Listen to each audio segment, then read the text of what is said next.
In the winter of 1948, a cold and desolate beach near Adelaide, Australia, became the backdrop for a mystery that would baffle investigators for generations: the enigma of the Somerton Man. The suspense began on the morning of December 1 when a passerby discovered an unidentified man lying motionless on Somerton Beach. His body was sprawled out, his head resting against the seawall, and his legs extended. The man's arms were neatly placed by his sides, a stark contrast to the eerie tableau of the deserted beach. The mystery deepened as authorities examined the man's clothing. His pockets held no identification, and all labels had been meticulously removed from his clothing, making it impossible to trace the origins of his attire. This suggested a deliberate attempt to conceal his identity. A small scrap of paper was discovered hidden deep within a concealed pocket. On it were the words, "Tamam shud," a Persian phrase meaning, ended, or, finished. This cryptic clue only added to the intrigue surrounding the case. As investigators delved further, they discovered a hidden compartment within an abandoned car near the beach. Inside, they found a jacket with a hidden, sewn-in pocket containing a roll of paper with an encrypted message. To this day, the code remains unbroken, a tantalizing puzzle that has stumped codebreakers and cryptographers. The autopsy revealed that the Somerton Man had not been poisoned or shot. Instead, he had likely been poisoned with a substance that left no trace. His pupils were smaller than normal, suggesting possible poisoning, but the specific toxin remained elusive. Efforts to identify the man and trace his connections led to dead ends. He had no dental records on file, and his fingerprints yielded no matches in any known databases. Witnesses came forward, claiming to have seen an unknown man in the area, but none could provide substantial information. The case of the Somerton Man has baffled investigators for over 7 decades. Numerous theories have emerged, including espionage, illicit affairs, and international intrigue. Despite extensive efforts by law enforcement, amateur sleuths, and cryptanalysts, the true entity of the Somerton Man and the circumstances of his death remain a haunting enigma, one that continues to captivate the world with its suspense and unanswered questions.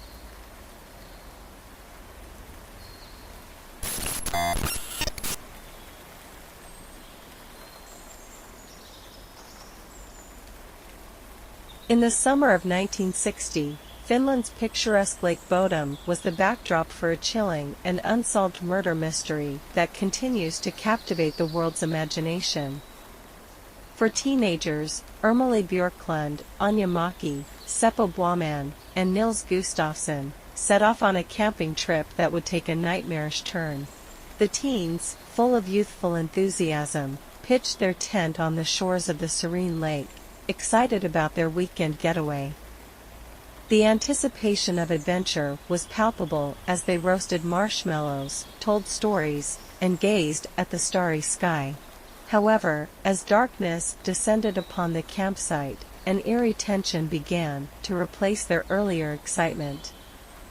The suspenseful events of that night started with strange noises emanating from the woods surrounding the campsite, rustling leaves, whispers in the wind, and eerie footsteps that seemed to come and go. The suspense reached its peak when the tent, their only sanctuary, was abruptly slashed open, filling the night with terror.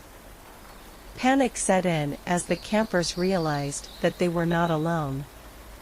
An unknown assailant attacked them with unimaginable brutality, striking them repeatedly with a blunt object. When dawn broke over the tranquil lake, the extent of the horror became apparent. Ermelie, Anja, and Seppo lay lifeless in the blood-smeared tent, victims of a brutal and seemingly senseless attack. Nils Gustafsson, the sole survivor, was found outside the tent, seriously injured and in shock. The police, summoned by Nils, arrived at the gruesome crime scene, initiating an investigation that would grip the nation for years to come. The mystery deepened as details emerged. Nils claimed to have seen a shadowy figure with glowing red eyes during the attack, but he could provide no concrete information about the assailant. As the investigation unfolded, numerous theories surfaced. Some suspected a jealous lover, others pointed fingers at a psychopath with a penchant for violence. Niels Gustafsson himself was scrutinized, but forensic evidence cast doubt on his involvement. In a shocking turn of events, Niels was eventually charged with the murders, but later acquitted due to insufficient evidence.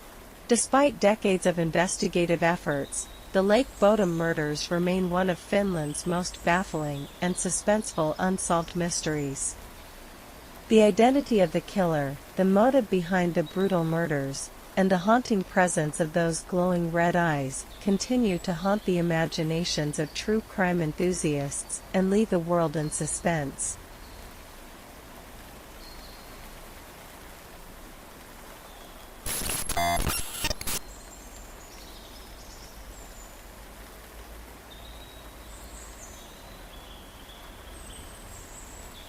In the quiet and close-knit town of Villisca, Iowa, the year was 1912, and a sense of security permeated the community. Families trusted their neighbors, children played freely in the streets, and doors were often left unlocked. However, the tranquility of this idyllic town was shattered in the most horrifying and enigmatic manner.